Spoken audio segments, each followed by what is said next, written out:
One wrong VLAN setting and boom, you could lock yourself out of your MikroTik. Welcome to part 2 of our 4-part MikroTik VLAN series. Today we are setting up PVIDs, the Bridge VLAN Table and VLAN Filtering the safe way without losing access to the switch. Let's jump in.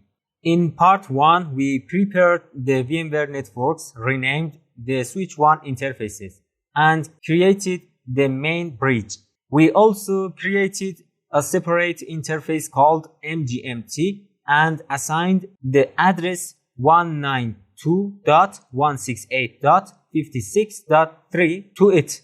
In this video, we'll configure the PVID settings for the access ports, build the Bridge VLAN table, create the Management VLAN, and safely enable VLAN filtering. Section 2. Checking the current configuration. Before making any changes, let's check the current configuration. VLAN filtering should still be disabled. The trunk interface and the 3 access interfaces should be members of VLAN. The MGMT interface must stay outside the bridge. This is our recovery connection, and so we'll keep it separate throughout the lab. Section 3. Final port VLAN. The final port design. Trunk R1 will carry multiple VLANs using tagged traffic. The 3 access ports will receive untagged traffic from the client devices. The PVID on each access port tells the switch which VLAN should be assigned to incoming untagged frames. Section 4. Configuring the trunk port. We'll start with the trunk port. Double-click trunk R1. Leave the PVID set to the default value of 1. Set frame types to admit only VLAN tagged. This means the trunk interface will accept only frames that already have a VLAN tag. Enable ingress filtering as well. Once VLAN filtering is active, the switch will check incoming traffic against the Bridge VLAN table. Section 5. Configuring the VLAN 10 access port. Now configure the access port for VLAN 10. Set the PVID to 10. Set frame types to admit only untagged and priority tagged. Normal computers usually send untagged Ethernet frames, so this is the correct setting for an access port. Enable ingress filtering. From this point on, any untagged frame entering this port will be assigned to VLAN 10. Section 6. Configuring the VLAN 20 and VLAN 30 access ports. Now repeat the same configuration for the other 2 access ports. On access VLAN 20, set the PVID to 20. On access VLAN 30, set the PVID to 30.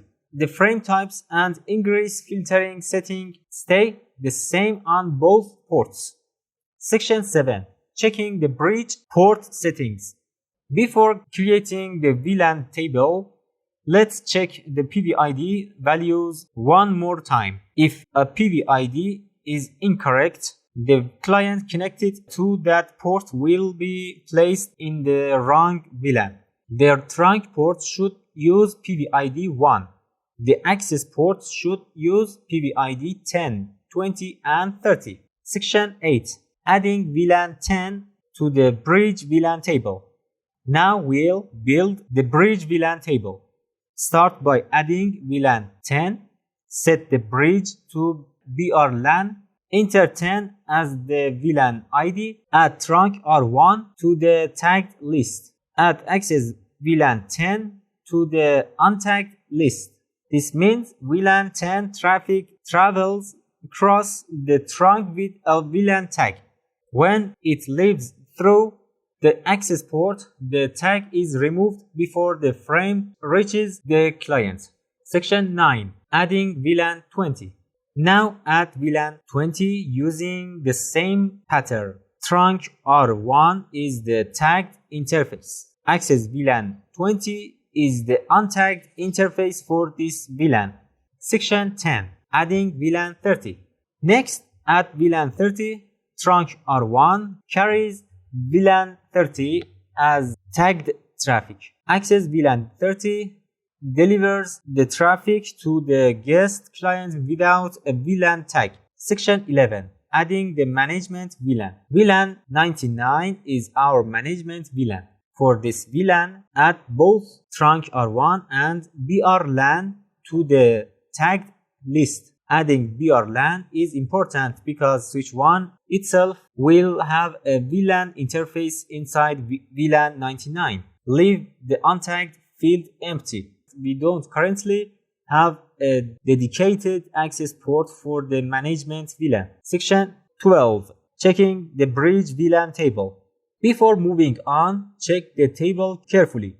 Each access port should appear as untagged only in its own VLAN. The trunk port should appear as tagged in all 4 VLANs. VRLAN should appear as tagged only in VLAN 99. Section 13. Creating the Management VLAN interface. Now we'll create a VLAN interface for managing switch 1. Set the name to VLAN 99 MGMT. Set the VLAN ID to 99. The parent interface must be VRLAN. This VLAN interface allows switch 1 itself to have an IP address inside the Management VLAN. Section 14. Assigning the VLAN 99 management address. Now assign the main management address to switch 1. Enter 192.168.99.2/24. Set the interface to VLAN 99 MGMT. In part 3, we'll configure 192.168.99.1 on R1 as the gateway for the management network. Don't remove the existing 192.168.56.3 address. We still need it as our separate recovery path. Section 16. Enabling safe mode. Before enabling VLAN filtering, turn on safe mode. If the connection is lost and we can't reconnect, router OS can automatically roll back the changes made during the safe mode session. Section 17. Enabling VLAN filtering. Now we're ready to enable VLAN filtering. Double-click VRLAN and set VLAN filtering to yes. Click apply and wait for a few seconds. If the configuration is correct, the Winbox session through the separate MGMT interface should stay connected. Section 18. Checking the management connection. The Winbox session is still connected and VLAN filtering is now active. That confirms that the MGMT interface is still separate from the bridge and our recovery path is working. Once the connection has been confirmed, disable safe mode to keep the changes. Section 19. Preparing PC 10 and PC 20 for testing. To test VLAN isolation, we'll use PC 10 and PC 20. PC 10 is connected to VMnet 3 and the access VLAN 10 port. PC 20 is connected through VMnet 4 to the access VLAN 20 port. To keep this test focused only on layer 2, we'll temporarily place both devices in the same IP subnet.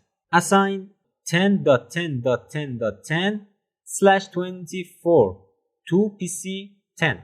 Assign 10.10.10.20/24 to PC 20. We don't need a gateway for this test. Section 20. Testing VLAN isolation. And now ping PC 20 from PC 10. Even though both devices are using addresses from the 10.10.10.0/24 subnet, the ping should time out. PC10 is inside VLAN 10, while PC20 is inside VLAN 20. These VLANs are separate layer 2 broadcast domains. Without a router, they can't communicate directly with each other. This confirms that layer 2 isolation is working. Section 21. Checking VLAN IDs in the Bridge host table. For one more confirmation, open the Bridge host table. This window shows the MAC addresses learned on each bridge port. The MAC address for PC10 should appear with VLAN ID 10. The MAC address for PC20 should appear with VLAN ID 20. This confirms that both clients have been learned inside the correct VLANs. Section 22. Common problems and recovery. If the Winbox connection is lost after enabling VLAN filtering, use the separate MGMT connection. Open Winbox, go to the Neighbors tab and connect to switch 1 using the MAC address available through the MGMT interface. Then check the following. The MGMT interface must not be part of the bridge. Trunk R1 must be tagged in all required VLANs. Each access port must be untagged in the correct VLAN. The PVID on each access port must match its VLAN ID. VRLAN must be tagged in VLAN 99. If PC10 and PC20 can still ping each other, VLAN filtering may still be disabled, or the access port may be assigned incorrectly in the Bridge VLAN. And that's it for part 2 of our 4-part MikroTik VLAN series. Our VLANs are now configured and properly separated, but there's one big problem. They still can't communicate with each other. So how do we fix that? In part 3, we'll configure router on a stick, set up the VLAN gateway, and create a separate DHCP server for each VLAN. Click on part 3 and let's keep building this network.